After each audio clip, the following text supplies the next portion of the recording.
यो हो धुम्माराई 4 को यो भत्काउने भनेर भनेको थियो।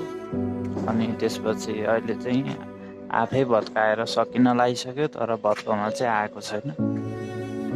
आफै भत्केर सकाउन लागिसक्यो सबै। अवस्था यस्तो छ।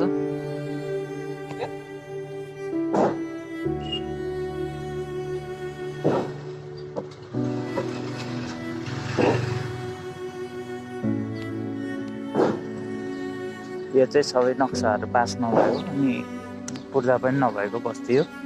पुरै टोटल्ली माथिसम्म सेन्ट्रल पार्कको मुनि साइड पर्छ सबै।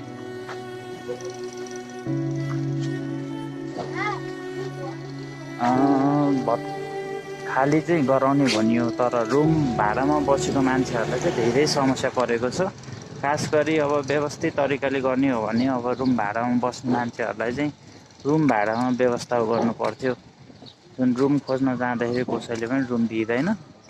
अनि रुम भाडा पनि यदि 5,000 चलिरहेको छ भने त्यसलाई 10,000 15,000 त्यो पनि पाउँदैनन्। यसमा चाहिँ नेपाल सरकारको पूर्ण तरिकाले ध्यान जाओस् भन्न चाहन्छु।